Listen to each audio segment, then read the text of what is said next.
Hello, everyone, and welcome to the 57th episode of the Navigating Turbulent Times series here at the Iwfm. And I have the great pleasure for you joining us today that we're going to be talking about the important subject of customer experience.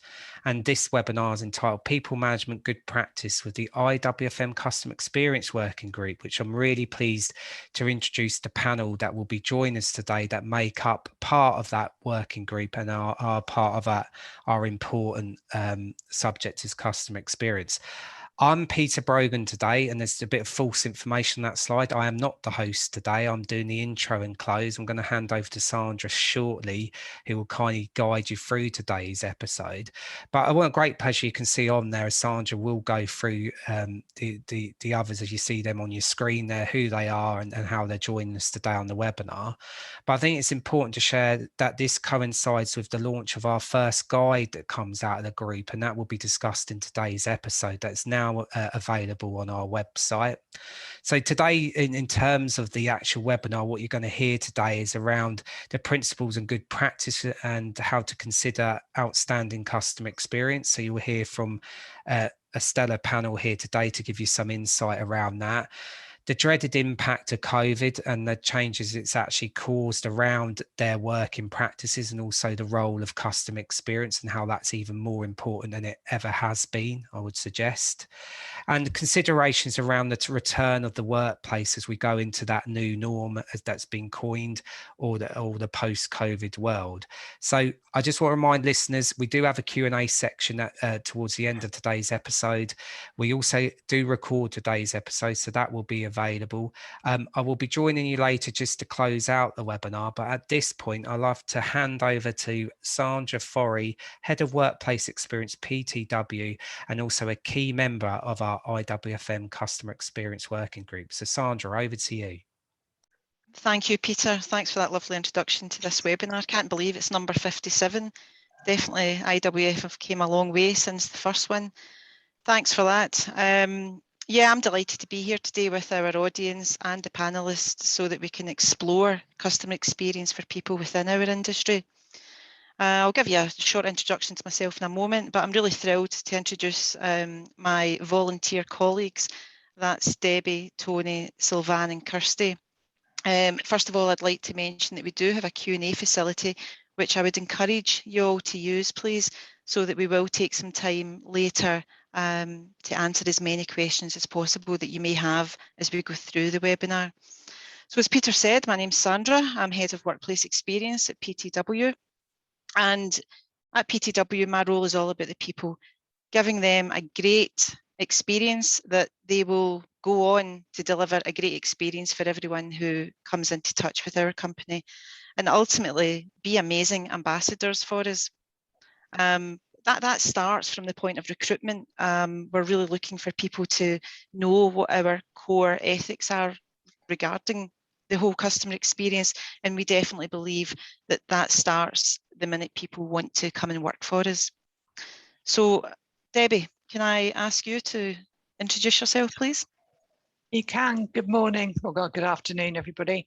I'm Debbie Penn. I'm account director for a company called Mainstay Group, who specialise in property management.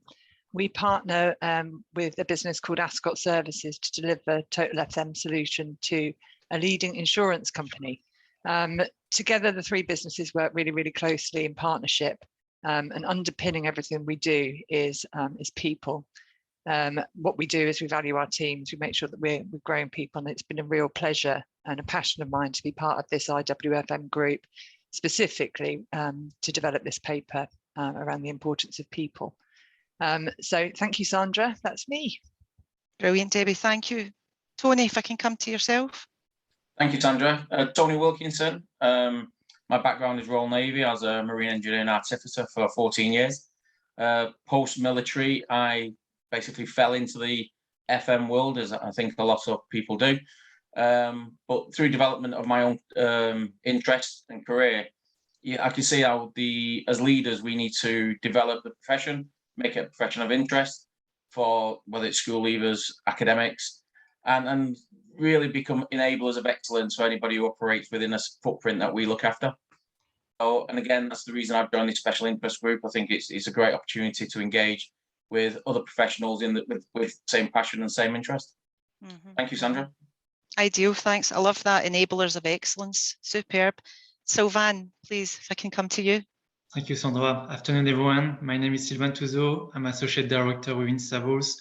I work in property management, and my role aims to support the service delivery, develop customer experience, and implementing innovative initiatives across our office portfolio. And we see people are at the heart of what we do, and I'm passionate about it. People, people, people. Kirsty, yourself, please. Welcome. Thank you, Sandra. Good afternoon, everybody. I'm Kirsty Beale. I'm the National Cleaning Standards Manager for Mainstay Group. Thank you very much. And we're going to hear a lot more from Kirsty later on. So really just want to kick off today with a poll, if that's possible, please. We're looking to find out what our audience think about what impact the COVID has had on the workplace team ability to deliver customer experience.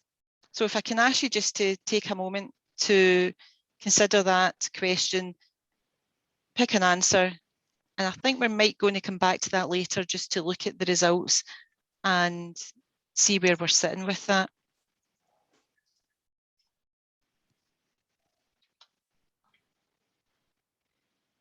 Yeah, I'm going to share the result very shortly. Thanks, Sylvain. Here we go.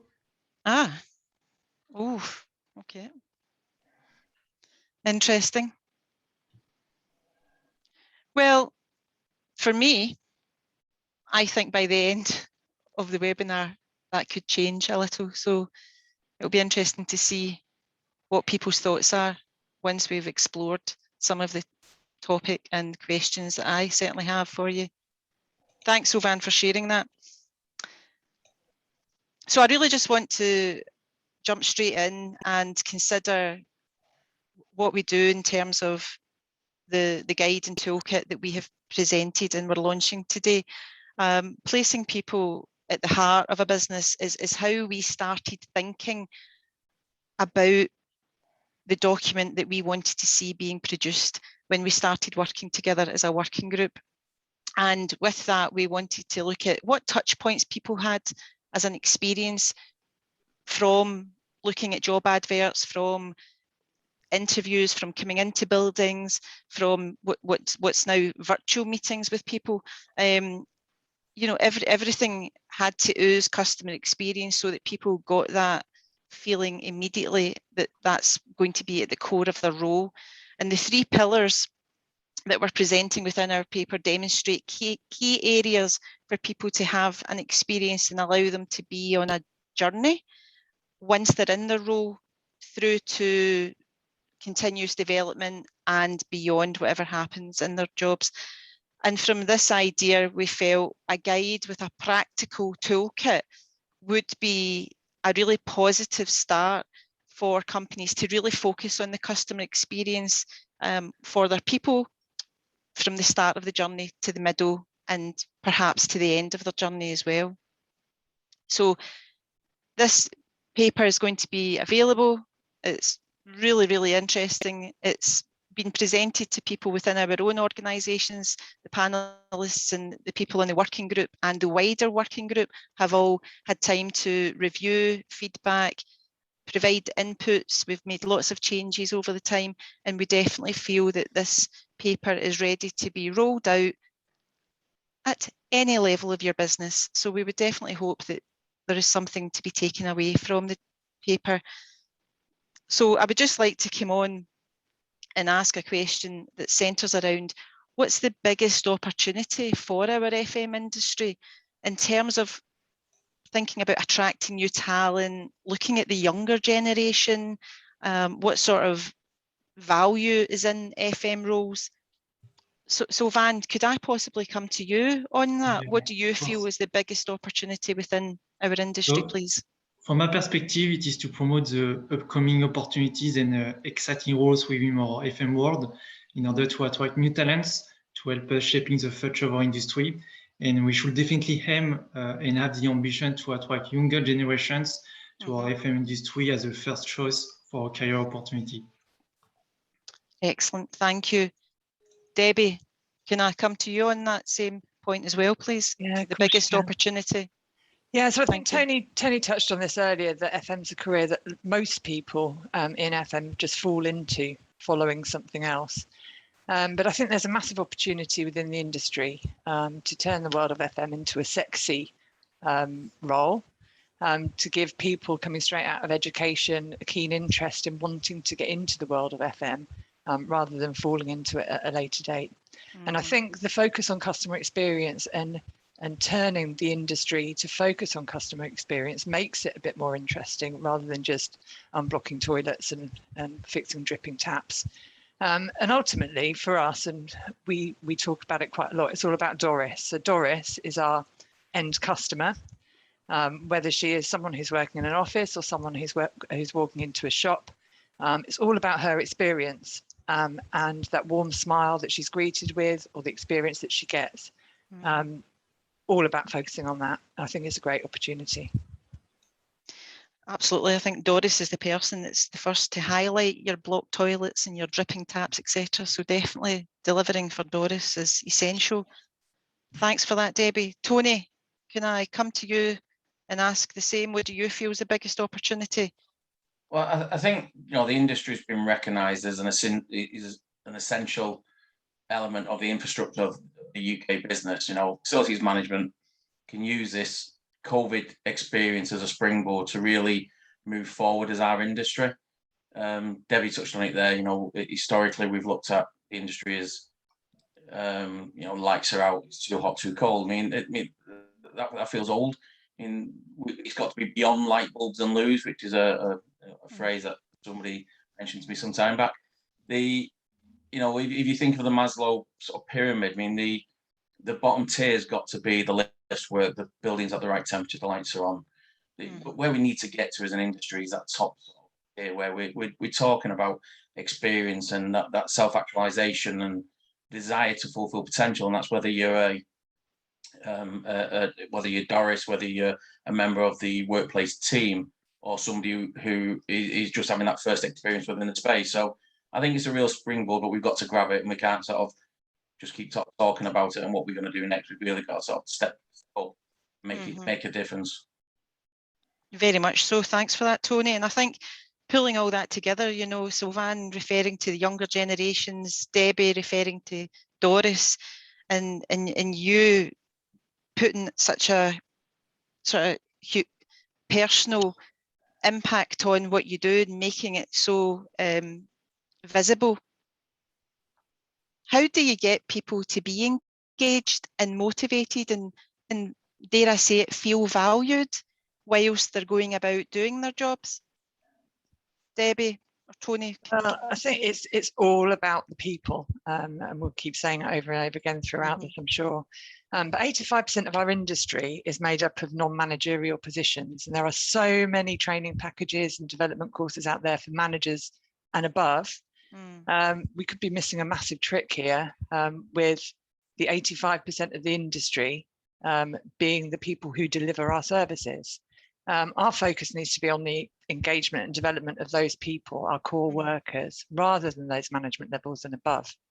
And I think the 85% of the percentage that deal face-to-face with our end customer, they understand how Doris is feeling. And it's these people that we need to be engaging with to be able to develop and grow our businesses. But these 85% also need to understand the importance of their role that they play. And we as leaders need to make sure that they feel empowered to feel part of the development of that. They need to feel part of the solution, to come up with ideas, to feel that they are having an input into how we are delivering the customer experience. I think it's also quite important, as we all know, probably everybody on this webinar knows, that FM is a thankless job. And it's really important that we take time to thank each other and instill a bit of a culture of thanks, trying to make people encouraged and want to get up again, come to work the next day with a smile on their face to keep Doris happy. And ultimately, it's investing in our frontline people, really truly believing in their development, and their progression has to sit at the heart of everything we do. Fantastic, thanks. Tony, would you like to add anything? Yeah, I absolutely agree with what Debbie said. I mean, too many decisions are made behind closed doors. We don't take the workplace team on the journey, and it's that journey, it's that understanding of why we're doing something is where all too often we fail. If you're just asking somebody to clock in and clock out and do a repetitive task without really understanding the impact to the wider business and how that impacts Doris, you're not going to get the total engagement. You're not going to get the passion that sits behind it, and therefore you're not going to get the customer service. So it's down to leaders. It's down to time, and I appreciate that is a valuable commodity for most people at the moment. But the more we put in to our team, to the 85%, the more the 85% can do for us and create that environment of excellence. Mm-hmm. And Debbie mentioned the 85% of people in the industry are non-managerial positions. Do you feel that, you mentioned the journey that people are on, do you feel that if the 85% of people had access to our guide and toolkit, they would gain a better understanding of where we're coming from with regards to customer experience? I would agree they would. I mean, we made a very conscious effort to write the guide and the toolkit aimed at everybody. We purposely removed a lot of the managerial language out of it. We purposely didn't, even though I've already referenced Maslow, we didn't put it in the toolkit for that reason.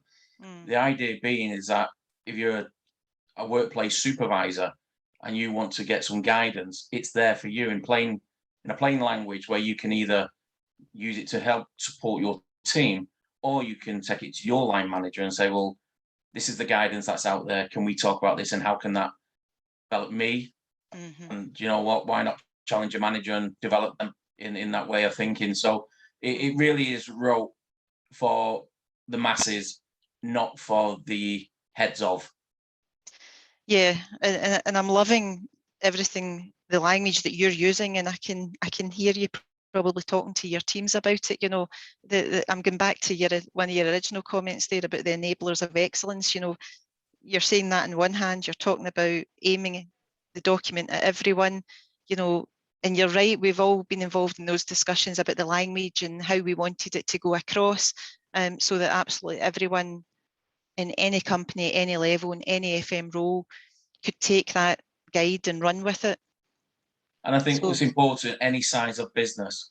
The reason that we've added some of the sections at the end, we're not looking at the big sort of 10,000 plus businesses here where they've got the full HR team. There's a lot of small businesses out there that work in a similar field that are seeking guidance, and you know, the idea is that it's there for them as well. But you don't have the big HR support or the training teams that sit behind you. Yeah, absolutely. And even when you do, this is a great step in the direction where we need to be going, you know, because they could be recruiting for such varied roles, and not all of them are in FM, that this is a great tool to have. So thank you for that insight, Tony. Really interesting. Kirsty, hello. Hello. I'm hoping that you are able to share with our wonderful audience your journey. You know, Tony spoke a lot there about the journey, and Debbie has demonstrated her passion about the people, and so Sylvain has shared a lot about where he sees people being in the organisation and, you know, at the heart of that.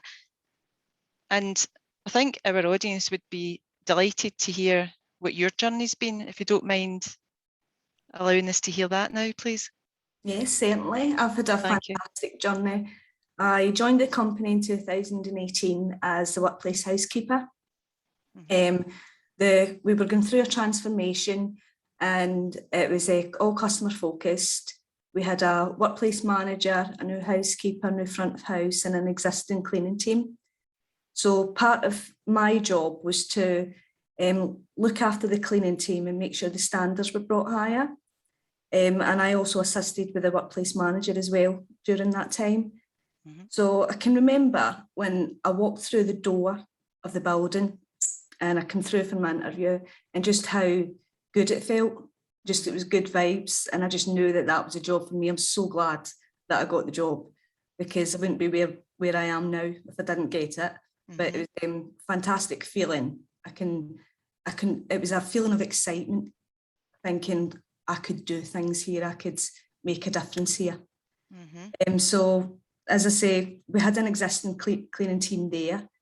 I come in and I put my stamp on things, changed some things, and they took it and they run with it, and it was fantastic.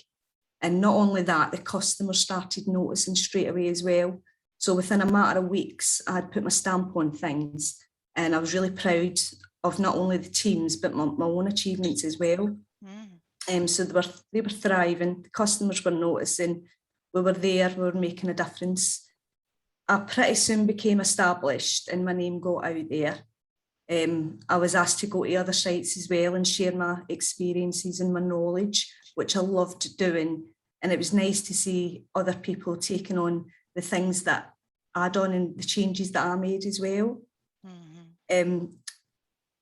So we carried on, we were going through bringing the standards up, making sure everything was well, the customers were enjoying our presence and we were enjoying them as well.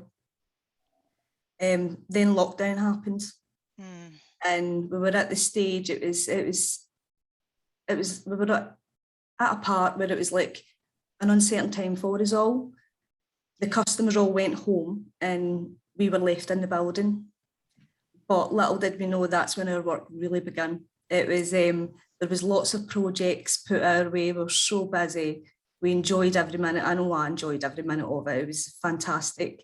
But the support we got throughout, it was immense. I mean, all the managers, it was daily, constant, just support and everything we done. And it was, although we were in uncertain times, I can remember how I felt. It was a good experience. And it's something I'll always look back on and smile on, because COVID, it was a bad time for us all. But personally for me, it was, looking back on it, it was something I can smile about. There is something there I could take away from it. So training opportunities, we had, I could sit here and tell you about all the training opportunities that I've had and all the experience and qualifications I've had, but I'll be here for an hour. So I'll just go into the main one that I've recently had. I was honoured to be offered to train to be a BICS trainer, and pretty soon I was trained to be a BICS assessor. And that for me is a massive achievement. It's something I've always wanted to do. And I was just so lucky that the company said, here you go, take it, we'll give you that. And it was a fantastic opportunity for me. In doing that, I started training teams, and we can give them all the same cleaning teams, sorry, can have all the same qualifications. And it's nice to see them getting qualifications, because cleaning teams, there's qualifications there, but this is, I think it's massive for them. And I know that the teams I've trained so far, they've took it and they've loved it. And it's just seen the smile on their faces when they've completed their qualification. It's like they're so happy about it. And that's led me into a new role. So now for a month now, I've been the National Cleaning Standards Manager, and I'm looking forward to where it's going to take me and put my stamp on other things. Wow, congratulations. Thank you. That's a fantastic promotion, very, very well deserved from what I've just heard. So much in there. I think right from the start when you mentioned you just felt you wanted to make a difference, you know, how often do we go into buildings and think we need to make a difference? But having that passion and desire to really want to do it day in, day out, and to hear that it's still with you, you know, every word that you spoke, I could hear the passion. And you mentioned the support that you got during, mainly throughout the pandemic, and it was a positive experience for you. Now that you are engaging with other teams who are perhaps outside of your base location, and you must be cascading that passion and, you know, all of that being delivered with such fire in your belly, how are they taking that? You know, when they've been doing their thing, they've been doing everything the way that they've always done it, and suddenly Kirsty's coming along saying, this is where I'm coming from, this is what I've done, this is who I am. Are they welcoming that opportunity? Definitely, yeah. I think all the teams from the different buildings already knew who I was anyway, so they know that I can be a bundle of energy. So yeah, they're taking it and they'll go with it as well. And it's really nice that I've got that opportunity to do that with them. Mm-hmm, mm-hmm. And can I just check if during the pandemic, have you had any experiences that were something that you've made changes in the workplace? Is there anything that you were talking earlier about, you know, you had to sort of change how things were done. Anything significant in there? Anything really different that kind of we can look back and say, oh, that was coronavirus's fault for that? Yeah, certainly. So our customers were coming back from the return to office, and we had to come up with a way of making the customers feel safe and also making the building feel safe. Yeah. So at that point, I introduced something called a loop clean. So it was basically an early clean of all the touch points where a cleaning team member would go round and would be clearly visible. They changed the cleaning uniforms as well so that they were visible. They were bright yellow, sparkle cleaning, and it was something the customers noticed straight away. And they did. I mean, I went round and asked customers, and they did feel safer, did feel better, knowing that there was somebody there going round protecting them as well. So that would mean Doris would feel very much at ease when Doris was coming out of her home where she'd been working for the past 12 months, 13, 14 months, coming into a corporate building, seeing a difference. You know, the visible t-shirts, the hourly cleaning, and loop cleaning just sounds amazing. It sounds fantastic. So was that you that, you know, took that to your managers? How did that come about? Yeah, it was. I was asked to look into something of what we could do, and yeah, it's something I designed. Well done. It's basically just going round in circles. We're all dizzy anyway, aren't we? So we're just going round in circles, making it better. But definitely, I mean, for Doris coming into your buildings to feel that presence, see it, and just be reassured after all that time at home is definitely fantastic to hear. And as I said earlier, congratulations on your new role. Well done, you, Kirsty. Thank you. Thank you for that. It is a great story to see Kirsty, because it's great to see someone that is very positive, that he has so much passion and motivation as well. And you can tell that she's in a very good environment where she got support, training, she get engaged and also valued, and people thrive in these conditions. And you can tell that you get ideas from the team, their expertise, and the best out of it. So it's amazing to see this journey that she had. Absolutely, Sylvan. Absolutely. I think I'd like to add as well, because I know Kirsty's story, that Kirsty produced a loop clean while she was the workplace supervisor. So she wasn't in her current role. This was a development that was created in one of the offices in the Midlands and then rolled out nationally as a minimum standard. So it really does support that the 85%, as it was at the time, it just has got the knowledge base and understanding what the requirements are on the ground. That makes a real difference. And just going back to the springboard point I made earlier, putting the cleaners in a very visible uniform takes us, the industry, away from working behind the scenes. For too long we've been like the borrowers running around and nobody can see what we do. If something breaks, we fix it at night, or we do it on the BMS. So I think as somebody who uses a space, it's reassuring to see that these activities take place. And I'm not saying it should impact business, but there really is that assurance piece that the environment that you go to is being maintained to a high standard. And I think we've got to get that balance right. Definitely. And I think from what Kirsty's just told us, she personifies customer experience. And it's a delight to have you here with us, Kirsty. Thanks for that, Tony.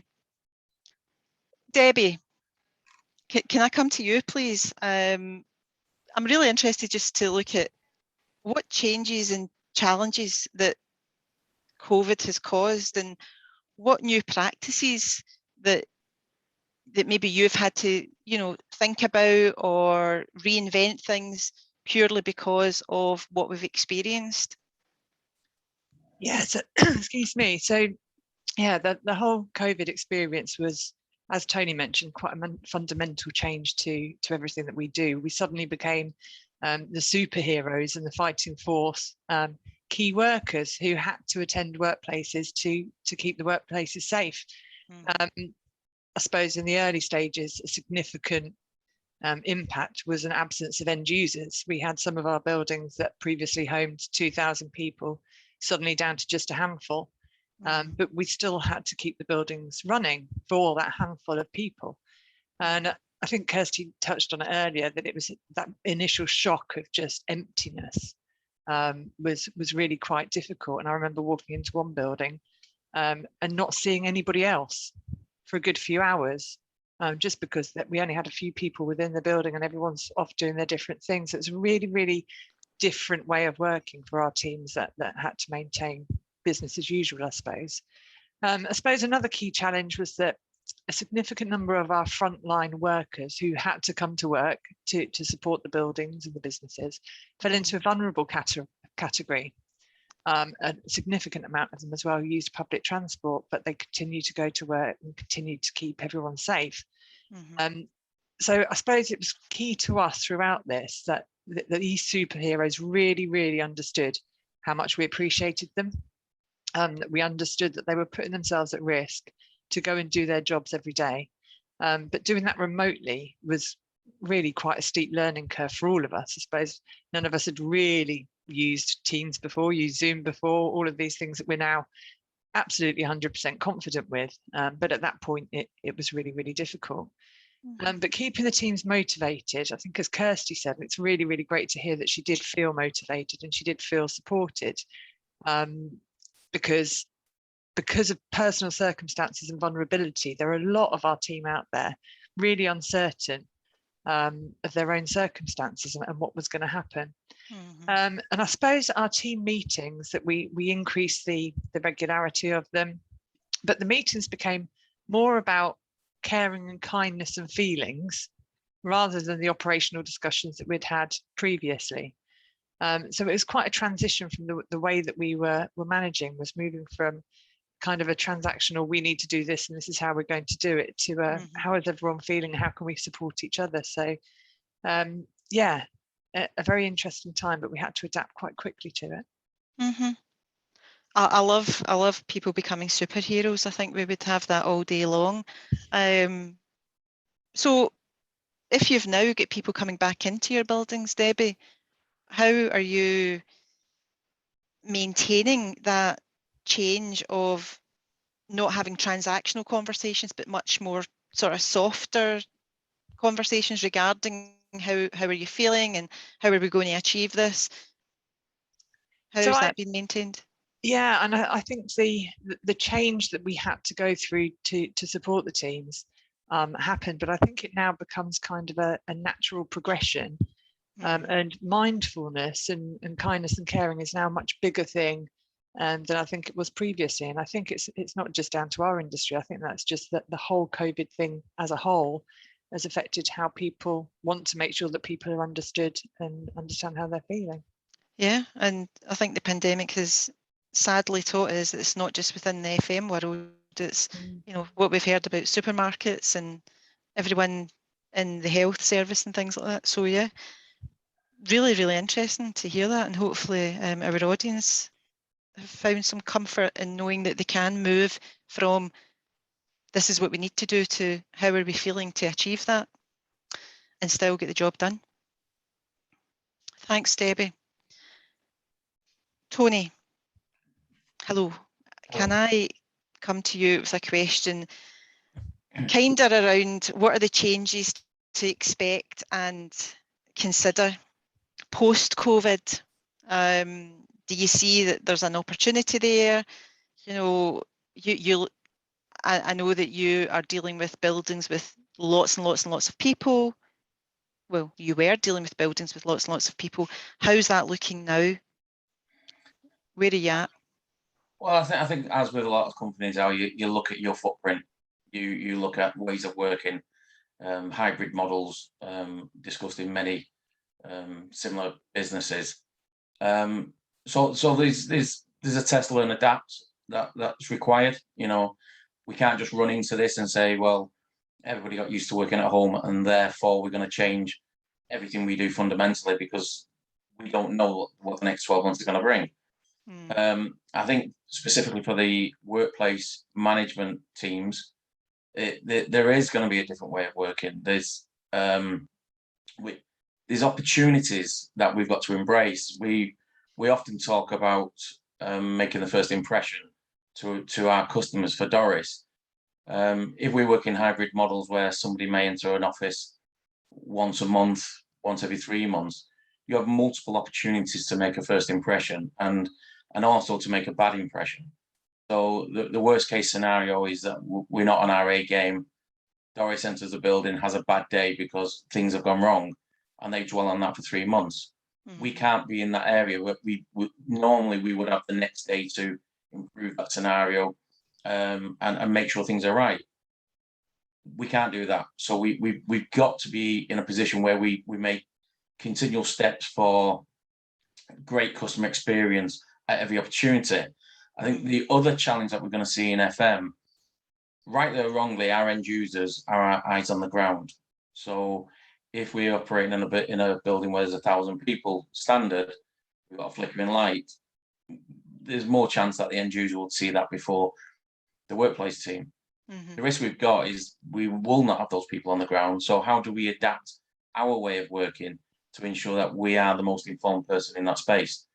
So there's a transition period that we're going to go through. I think that we're going to have to become more analytical. We're going to have to look at how we use our data to understand our businesses more. But the key element of this is it is not the behind closed door conversation. Whilst I absolutely appreciate there's a place for strategic reviews and decisions, the taking everybody else on that same journey and them understanding why we're asking them to work in a different manner is really key, and put the tools at their fingertips to be the best they can be, because it's not just about Doris entering the building.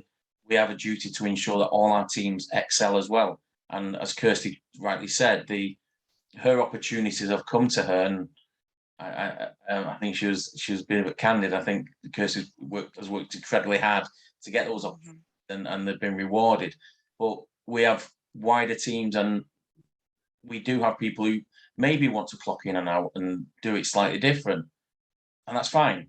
But we still got to support them. We still got to enable them to be the best they can be. So there's a lot of challenges. I don't think there's an absolute answer at the moment. Test, learn, and adapt is definitely something we'll have to embrace. But I like to see it as an opportunity rather than anything else. Yeah, I look at it that way as well. I think when you made a really important point about the frequency people are now going to return to our places of work, when someone pre-COVID would have been in 5 days a week, now they might be in once every 6 to 12 weeks, and it's that impression that counts. And certainly for me, I've actually been looking at upskilling my team and making sure that absolutely everyone that does come to our places of work actually have different skill sets. So someone might never have been a first aider, someone might never have been trained in fire safety, and we're having to look at all of that to capture the people who are, randomly coming on site, going into our workspaces.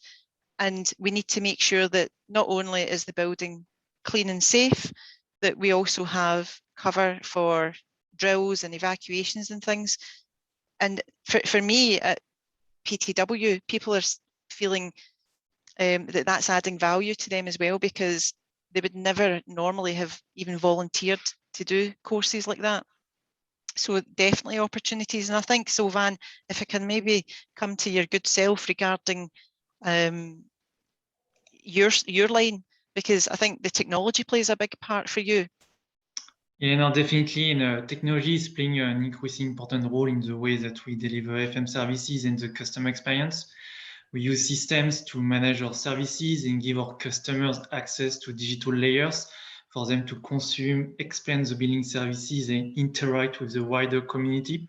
And for example, we have started to use more billing apps to book a desk, meeting rooms, to manage and ensure safe spaces and manage them effectively, but also more generally to improve the workplace experience in order to get a more flexibility and better control of the workplace.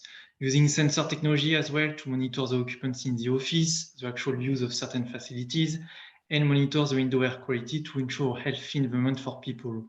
In overall, the adoption of these new technologies help to move toward a better experience, smarter workplace, manage the building effectively, and gain some operational insight in order to optimize the operation and building services. And this approach requires to adopt new system, have a digital strategy to make all these tech pieces converge and integrate together and fully embedded within your tech ecosystem.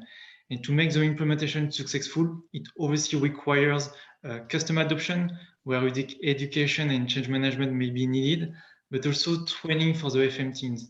In some cases, upskill people to use technology as effectively as possible for the service delivery. There's that upskilling again, isn't it? And I think education and training is, how have you seen that change during the pandemic? You know, when we've heard from Tony referring to people not being in buildings, and have you seen people having to change how that education is given from the technological side of things? Yeah, it was definitely something where we saw an opportunity. And when we look at the longer term, we know that it can be the object of a wider discussion and debate on how far we should go with tech. But the way I see it is we're still in the infancy of a tech revolution, which is going to profoundly change the way that building operates and we experience its services. And people's roles will certainly evolve and have to adapt while the technology environment will become more mature. It should take away repetitive and predictable tasks that could be automated and also empower us with some more data. So this will allow us to take better decisions and more reactive where needed, but also it will allow people in the FM services to focus more on their customers and tailor and personalize even more their experience. So it's a huge opportunity to take customer experience to another level. And we saw that it was a good opportunity to start to implement and roll out tech to support this. However, I strongly believe that the human emotional connection is still an essential factor to create outstanding customer service. So there is a balance to find between the role of tech and people within the FM services. Absolutely. I think Doris could very well be someone who loves technology, but also someone who loves, you know, as Kirsty and Debbie, they mentioned, someone just smiling at that end user would make a difference as well.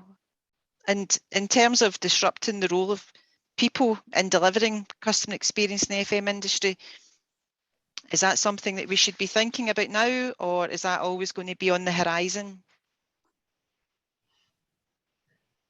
Sylvain, sorry, my apologies. Yeah, no, it's definitely something that we should have in mind, and I think it is important to make sure that we find this right balance to manage our services and make sure that it is something that will support the operation in our teams, because we need to make sure it will empower our team to perform and deliver the best-in-class customer experience. Yeah, definitely. Best in class, enabling excellence. This is my key takeaway points from our webinar. Thank you, Sylvain, for that wonderful insight. Sandra, could I just add a little bit onto the back of Sylvain saying that? Yeah, sure. The teams that we have across our within facilities management aren't necessarily the teams who are going to be looking at the data, which is incredibly valuable. I think as leaders, it's our responsibility to take that, whether it's a desk booking, whether it's VMS, whether it's compliance and data, and create an easy format that our workplace teams can look at a traffic light system, you know, CO2 is correct, humidity is correct, HVACs are working, etc.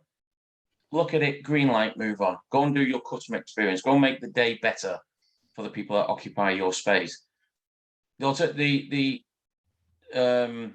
counter to that is you look at it and it's got a red. You are then the most informed person when you walk into that room. You know you've got an air handling unit's gone down. You are then going talking to people who are in that space and explaining to them that you already know. And that's that reassurance that the building is being managed and that there's an ownership that sits within that building. And that's key for anybody who occupies the space. And we go back to it's the journey that we've got to take people on. But as facilities managers, workplace managers, and the roles that we all fulfill, we have to create an environment where people are allowed to excel. And that's whether it's the end user or the people within our teams. By using technology and making it easily accessible to our workplace teams, make decisions from it, creates that environment. It's not a subject matter expert sat in a room 200 miles away playing with a BMS system that creates the customer experience. It's the team on the ground that creates that customer experience. We all just need to marry up a little bit, I think. Yeah, I totally agree. And I think we should have to be very practical, pragmatic on the way we use it and make sure it delivers added value and benefit to the end user and our customers. Yeah, it's spot on. Yeah, definitely delivered so well. I think, yeah, it's just something to take away and think about. So I think we are reaching the point in our webinar where we're maybe going to look at the questions that have came through.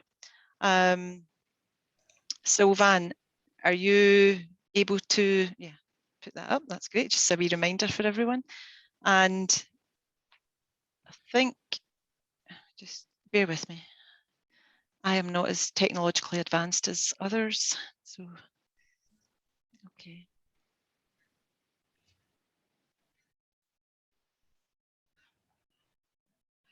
Fab. Okay.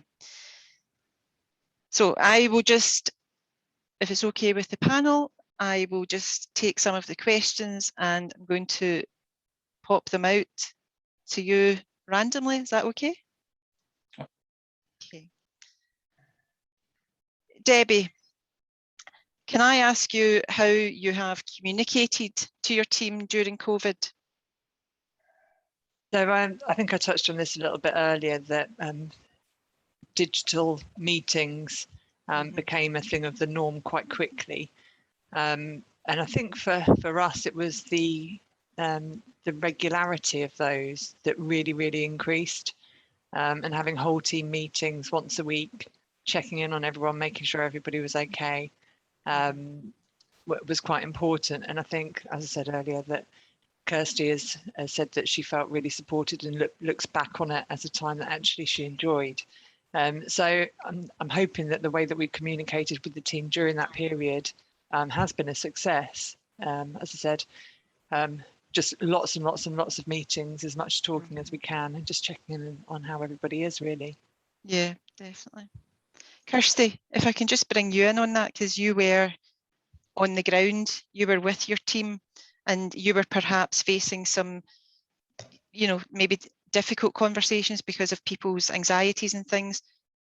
How did you find communication changed during that period for you? Well, for us, it's, as you say, we were on the ground. So communication between us, while we were on site, we always took 10 minutes a day to sit down, chat to each other, talked about what we were going to be doing throughout the day. And it wasn't just that, we got to know each other better on a personal level as well. And then we always had our teams meetings as well with the management teams, which, as I said earlier on, they were fantastic. It kept us going, kept us informed of things that were happening as well. It was, as I've said before, it was a good time for us. Yeah. Everybody felt good and we kept the morale high. Fantastic. And it's interesting to hear you saying how you get to know people better. And I don't know how many people I reached out to during the pandemic for quizzes for my family's Saturday night Zoom calls. And that's when you really found out who had odd interests when it came to quiz questions. Tony, how have you recruited with customer experience being at the forefront during the pandemic? On this one, for me, there's been no recruitment during that period because I haven't had to. So what I would do is if pass that to Debbie, who I know has done some recruitment during the period. Sure. Debbie, please. Sorry to pull you into this one. So from a recruitment point of view, obviously there was very little face-to-face, but recruiting with customer experience at the forefront, it comes back to, again, it's all about the person, it's all about the type of people. And when we recruit based on people's personalities rather than their CV that lists all of the things that they've done. And certainly from a customer experience point of view, it's the type of person, not what they've done previously, how we've recruited. And I think we probably know within the first couple of minutes of meeting someone whether or not they're a fit for our team or not. So from a recruitment point of view, not any major changes during COVID. We can still have the same conversations, and you can still have the same conversations to understand what type of person that person is without having the need for face-to-face. Yeah, I do. Well, I would like now just to perhaps round off with a key takeaway from each of the panelists, please, in terms of, I guess, the guide, the toolkit, the launching of the paper, our experience on the working group, and where we go now, and where, what can our audience take away from today, knowing there's a lot of support out there, there's a lot of good work getting done behind the scenes by people who have invested so much time in the industry. Sylvain, what's your takeaway? My takeaway from today is we're in an industry where people are our prime asset. We should definitely invest in people. Leadership is essential into this. It has a key role to play to develop this environment where people can thrive. And what I also like to add is we are notably in a time where people wellness matters more than ever. Thank you. Debbie. Yeah, my reflection and my takeaway really is that there's this group in particular, the group of four of us who are the people group for the customer experience working group. We've put a lot of time and a lot of passion into this paper. And as Tony mentioned earlier, it's not meant for heads of, it's not meant for leaders, it's meant for anybody that wants to use it within the industry. And this paper is the first of a series of papers that's going to be produced by our customer experience working group. We just have the privilege of going first. But I really, really hope that it's going to be of use to people. I really hope that people will reach out, have a read of it and learn some stuff from it. Yeah, very much so. Tony, yourself, please. I think for me, it's reflection over the period of time working with the group is facilities management has got to become a career of choice. There's too many people fall into it, including myself, because of a different skill that you have.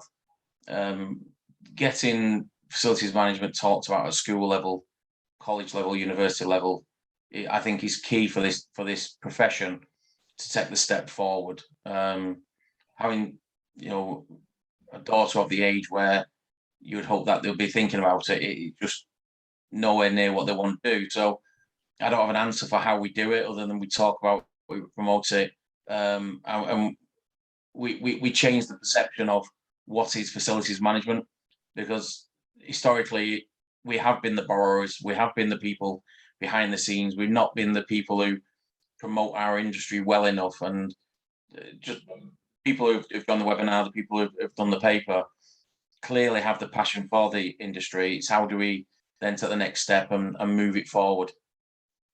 So thank you, Sandra. Yeah. Thanks, Tony. Kirsty, would you like to add something? Yeah, for me, it's just been it's been a pleasure to be invited to be your guest speaker here today. And it's been great to see that everybody's on the same page and we're all working against to get the same thing, and it's about our people. So definitely. Thank you, Kirsty. It was a real delight to have you on and hear your journey. For me, I just feel that you can add so much value, and I know we've heard about, historically FM's been thankless tasks, and we just go down and get our head down, get on with our job, etc. But we can add so much value by ensuring that exceptional customer service is instilled from the top, and it's cascaded all the way down. Tony mentioned Maslow. I think if more leaders, more managers know how to instill good customer experience within their teams, it will definitely be beneficial to Doris and all of the end users, because I'm a great believer in, by giving exceptional experiences to your people, they become great, amazing ambassadors, and you don't even need to think about the customer experience that Doris is receiving. I just love Doris. Thanks Debbie and Tony for sharing that.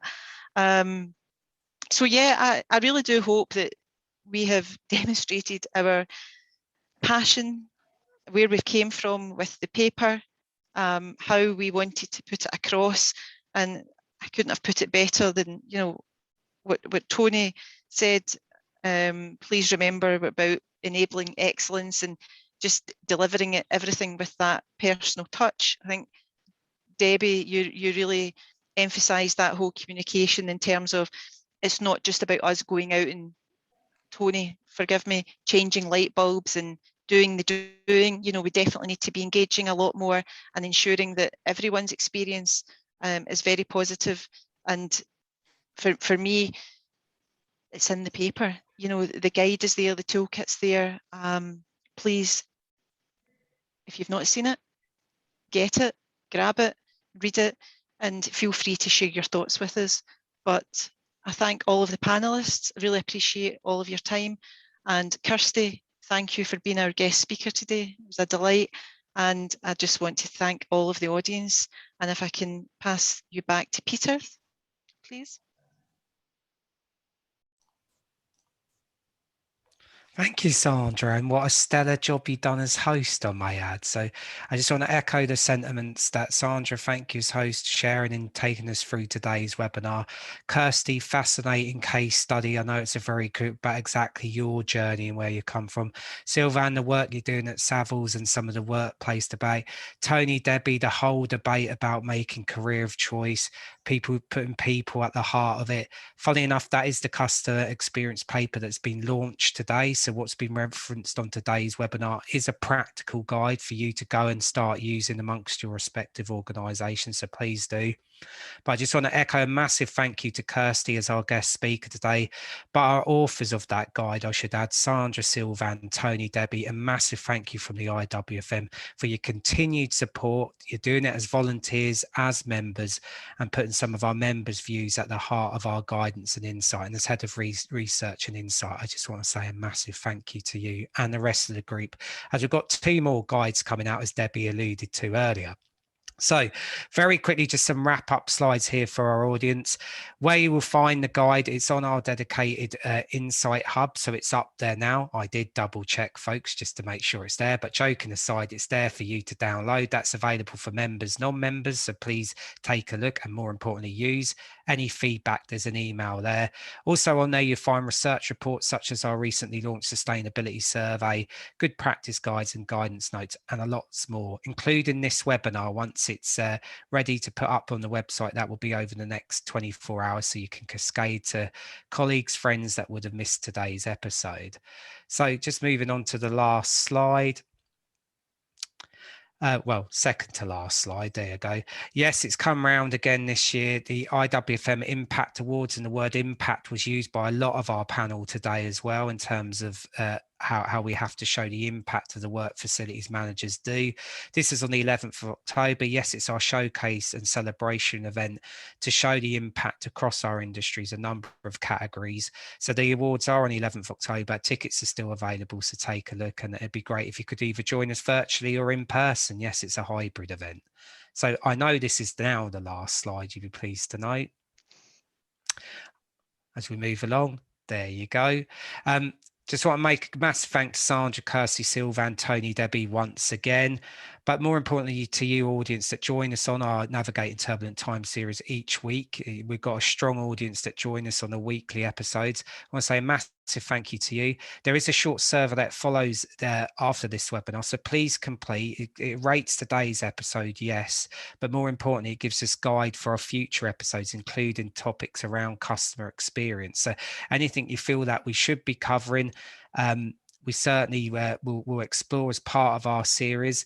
And Sandra, we might invite you back as host because you did such a stellar job. So you're doing me out of a job. But joking aside, great work by everyone on today's episode. Recording will be available shortly. Please download the guide and look forward to episode 58 next week, which will be launched or announced, I should say, on Friday. So thank you, everyone, and take care. Cheers. Thank you.